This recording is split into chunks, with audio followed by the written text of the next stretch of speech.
नमस्कार मित्रों, जय हिंद। देखिए, जो आज हमारा अध्ययन का विषय है वह है स्मृति ग्रंथ। हमने इतिहास जानने के साधन में सब एक एक ग्रंथ को, जैसे वेदों के चारों भाग को अलग अलग, पुराणों को, महाकाव्यों को, वेदांगों को हमने पढ़ा। उसी तरीके से आज जो हम अध्ययन करेंगे वह हमारा अध्ययन का विषय होगा स्मृति ग्रंथ। देखिए, स्मृति ग्रंथ कैसे ग्रंथ है? हिंदू धर्म के जो कानूनी ग्रंथ हैं वह स्मृतियों के अंतर्गत आते हैं। इसमें विभिन्न स्मृतियों की विभिन्न समय में रचनाएं हुई हैं, जिसमें सबसे प्राचीन जो स्मृति ग्रंथ है, बराबर क्वेश्चन भी पूछा जाता है, सबसे प्राचीन और प्रमाणिक जो स्मृति ग्रंथ है, आप लोगों ने नाम सुना होगा मनुस्मृति।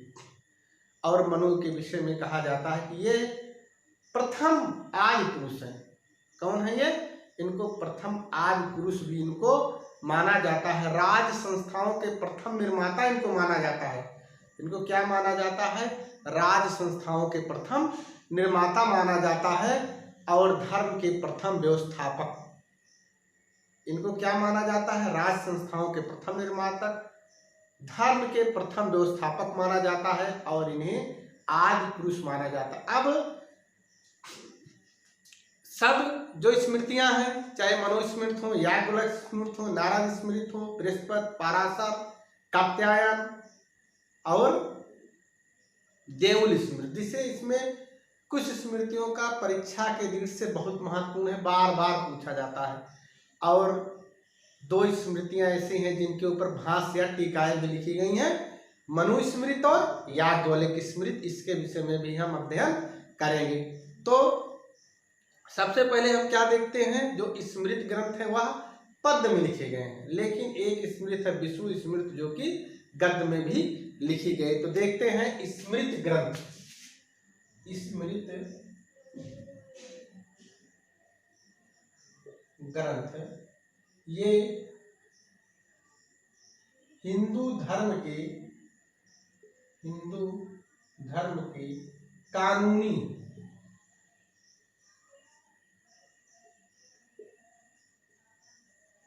या कानून के ग्रंथ है या विधि ग्रंथ, आप इनको कहते हैं। हिंदू धर्म के कानूनी ग्रंथ है या कानून के ग्रंथ है या विधि ग्रंथ है, जैसे आप इसको समझिए उस प्रकार से। अब ज्यादातर जो इसकी रचनाएं हुई हैं पद्य में हुई हैं। स्मृति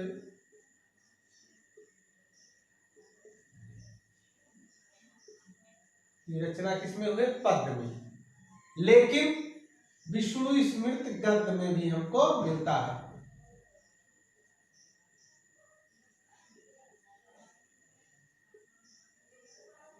गद्य में मिलता है। अब इनके समय को हम देखते हैं तो विभिन्न कालों में विभिन्न स्मृति ग्रंथों की रचनाएं हुई हैं। सबका अलग अलग कालक्रम है। जैसे प्रमुख हम देखते हैं मनुस्मृति। मनु सबसे प्राचीन और सबसे प्रमाणित ग्रंथ है। ये स्मृतियों में सबसे प्राचीन और सबसे प्रमाणित ग्रंथ यही है, मनुस्मृति। इसका समय है 200 ईसा पूर्व, 200 ईसा पूर्व से 200 ईस्वी, अंतिम रूप से संकलन कब हुआ? 200 ईस्वी। उसके बाद याज्ञवल्क्य स्मृति, नाम सुना होगा आपने, याज्ञवल्क्य स्मृति, जो इसका समय है 100 ईसा पूर्व से, 100 ईसा पूर्व से 300 ईस्वी। इसके बाद है नारद स्मृति, नारद स्मृति, तो इसका समय है 300 ईसा पूर्व से 400 ईस्वी। कितना है? फिर उसके बाद है बृहस्पति स्मृति, बृहस्पति स्मृति, जो इनका समय है 300 ईसा पूर्व से 300 ईसा पूर्व से 500 ईस्वी। फिर उसके बाद है पराशर स्मृति, नाम सुना होगा आपने, पराशर स्मृति, इनका समय है 300 ईसा पूर्व से 500 ईस्वी इनका भी समय है। इसके बाद छठा है कात्यायन स्मृति। कात्यायन स्मृति इनका जो समय है 400 ईसा पूर्व से 600 ईस्वी। कितना है? 600 ईस्वी। उसके बाद सातवां है देवल स्मृति, बहुत महत्वपूर्ण है। पूर्व मध्यकाल की स्मृति कब की है? पूर्व मध्यकाल। देखिए पूछा जाता है, ये बहुत बार क्वेश्चन पूछा जाता है। ये देखिए इसमें 2-3 से क्वेश्चन बहुत बनता है। जैसे स्मृति ग्रंथों मनुस्मृति बराबर क्वेश्चन पूछा जाता है। उसके बाद देवल स्मृति पूर्व मध्यकाल पूछा जाता है कि पूर्व मध्यकाल में की कौन सी स्मृति है, ये बहुत पूछा। यही एक स्मृति है जो कि पूर्व मध्यकाल में जिसकी रचना हुई थी।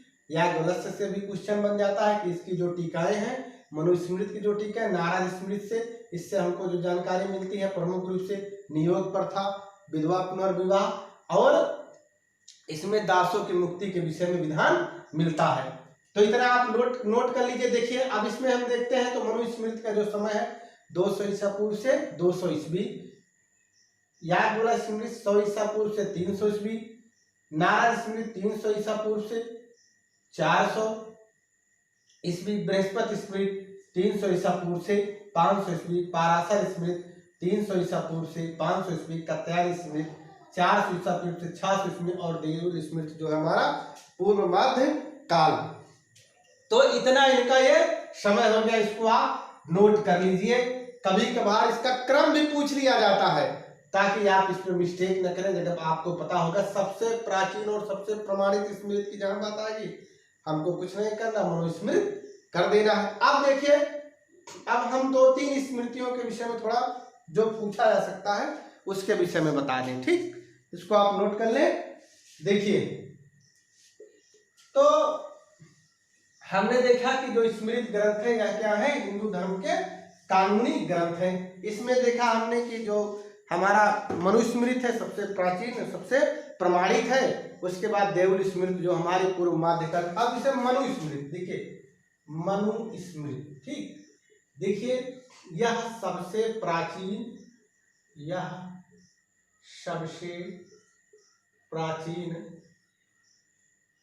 और प्रमाणित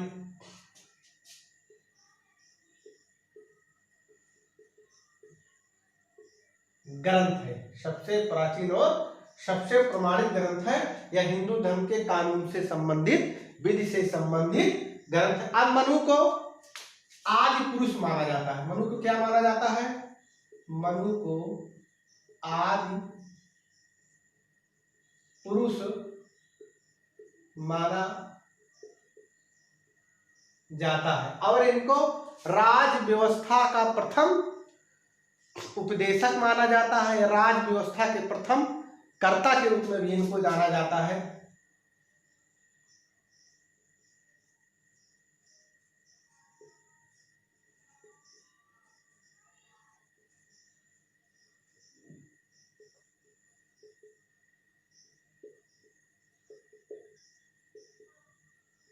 रूप में जाना जाता है और धर्म के प्रथम उपदेशक भी इनको कह सकते हैं। इनको क्या कह सकते हैं आप?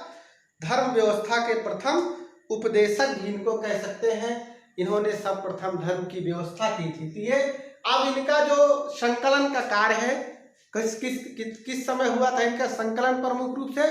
तो मौर्योत्तर युग, मौर्योत्तर मतलब मौर्य युग के बाद, मौर्योत्तर काल में शुंग वंश के समय में। कब हुआ था इनका संकलन? मौर्योत्तर युग यानी मौर्य काल के बाद शुंग वंश के समय में हुआ था। ये इतना मनुस्मृति से। ठीक, अब देखिए हम साथ साथ इनकी कुछ टीकाएं इन पर लिखी गई हैं, भाष्य या टीका। ठीक, मनुस्मृति की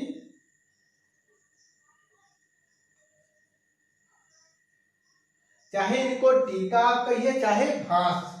ठीक, तो इनके कुछ भाष्यकार है, नाम जान लीजिए। मेघातिथि, इसको लिख लीजिए, बहुत महत्वपूर्ण है। मेघातिथि, कुलुक भट्ट, गोविंदराज गोविंद राज और एक है भारुचि।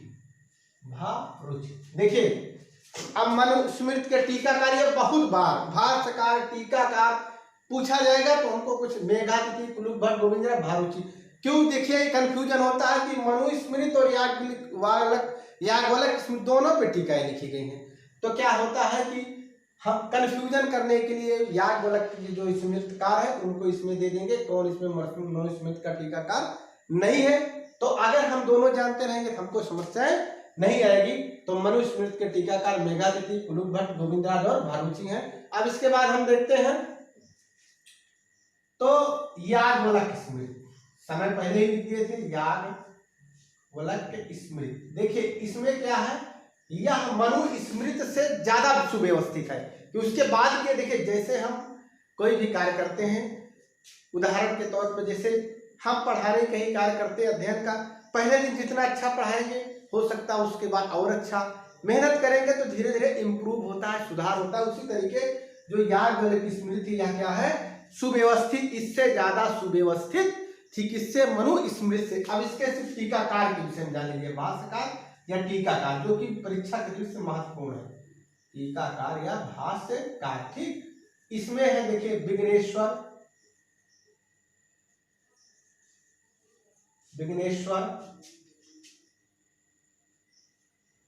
अपार्ग,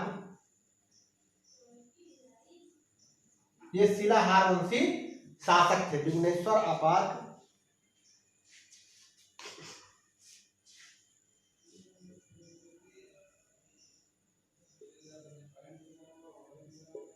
वंशी। एक और कौन,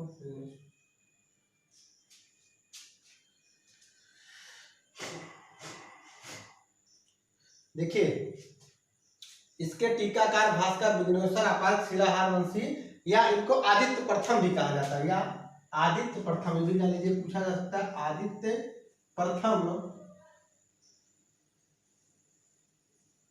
और एक है विश्वरूप।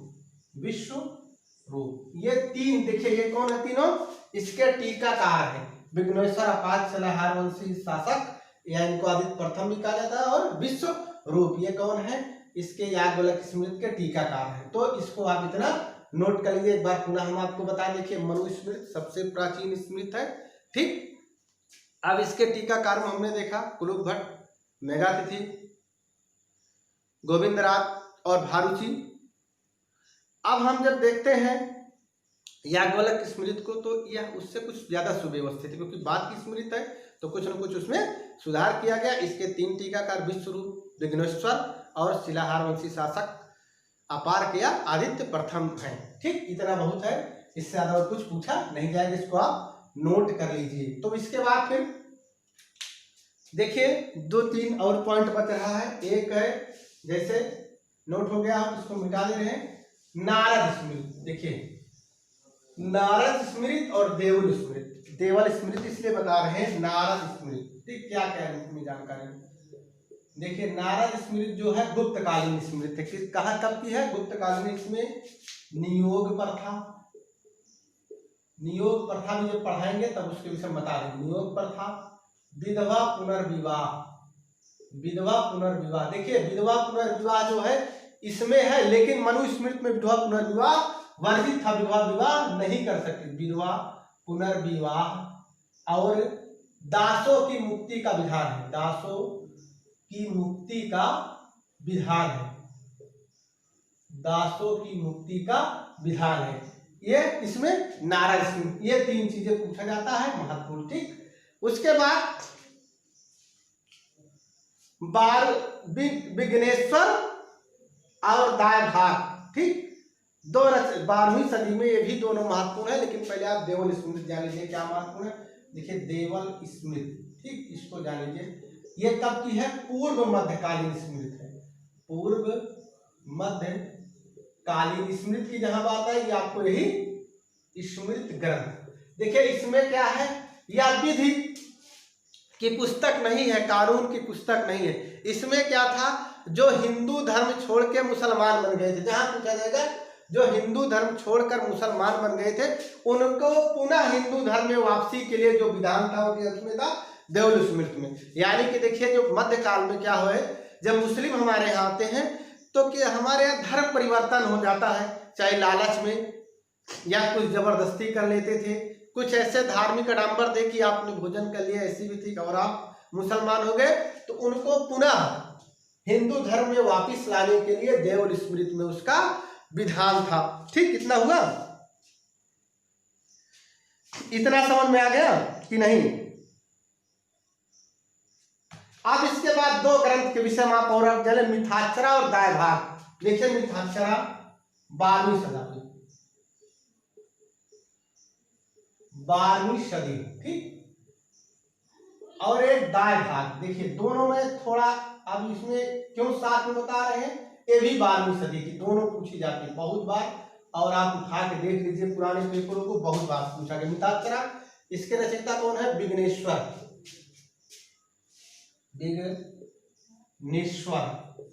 एक देखिए कल्याणी के चालुक्य शासक थे विक्रमादित्य षष्ठ, कल्याणी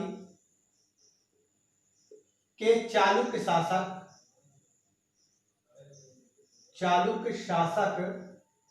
विक्रमादित्य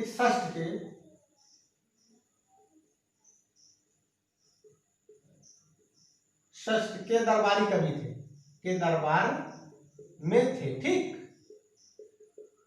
देखिए इसमें क्या मिलता है जानकारी हमको, कि पुत्र को अपने पिता के जीवन काल में ही संपत्ति में अधिकार मिल जाता था। पुत्र को अपने पिता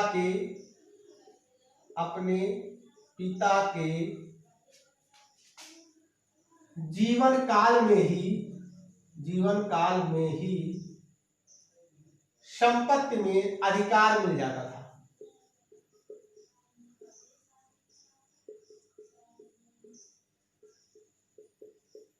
अब देखिए दायभाग 12वीं सदी किसकी रचना, जीमूत वाहन एक है, जीमूत वाहन।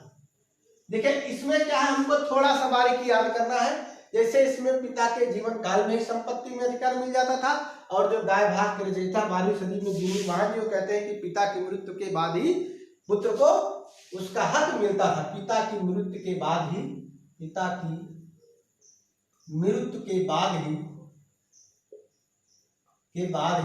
संपत्ति में अधिकार मिलता था।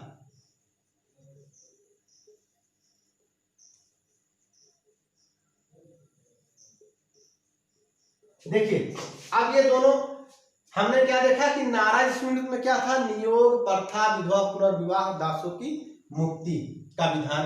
देवल स्मृति पूर्व मध्यकालीन स्मृति है, इसमें हिंदू धर्म में पुनः परिवर्तन, यानी कि जो हिंदू मुस्लिम बन गए थे, मुसलमान बन गए थे, चाहे जबरदस्ती बना लिए गए हों, अपने मन से बन गए हों, लालच से बन गए हों, उनको पुनः हिंदू धर्म में दीक्षित करने के लिए, लाने के लिए अगर किसी स्मृति के विषय में पूछा जाता है, देवल स्मृति कई बार परीक्षा में पूछा गया।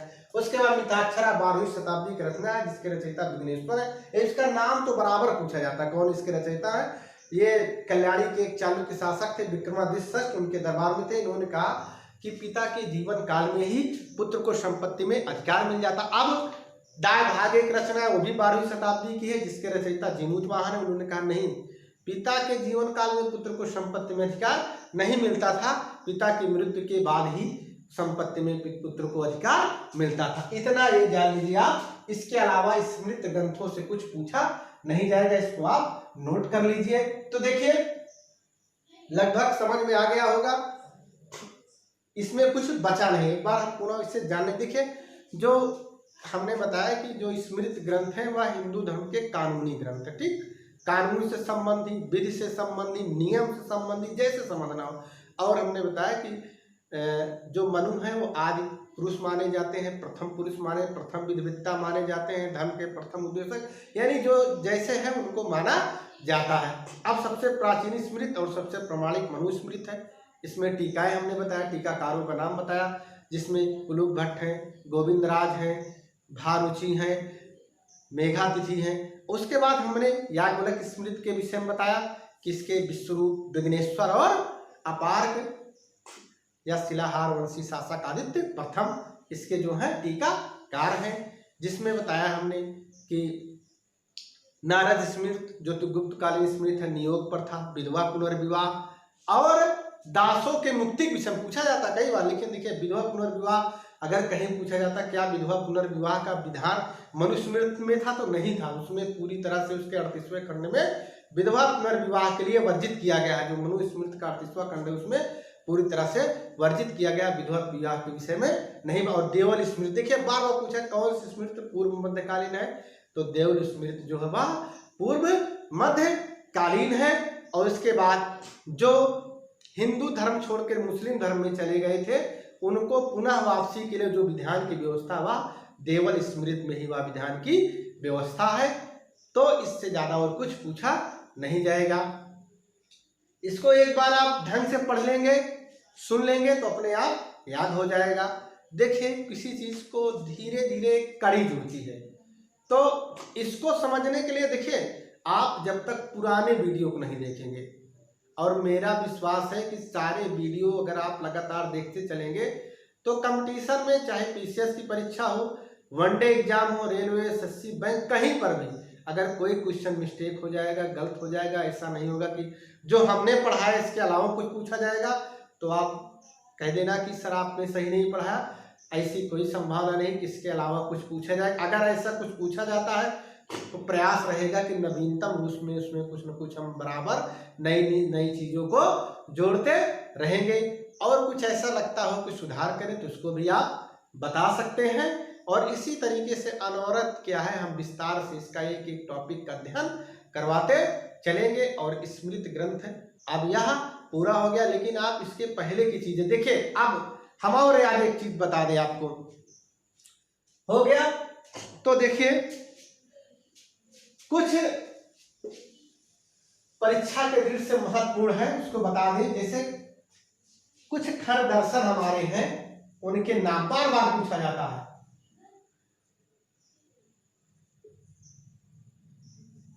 ठीक,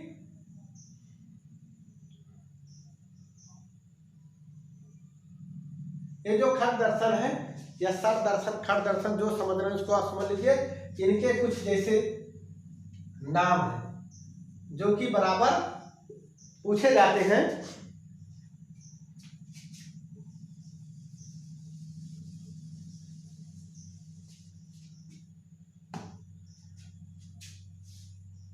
जैसे दर्शन और प्रवर्तक, ठीक, बहुत बार पूछा गया है।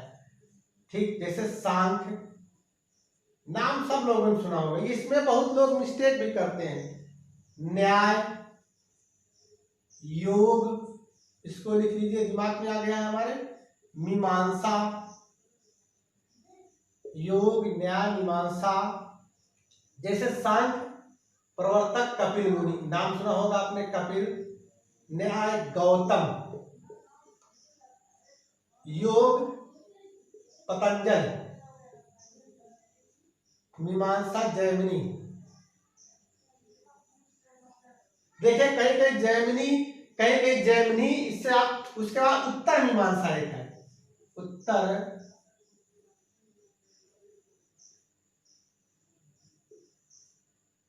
एक है बाद रायण, बाद रायण।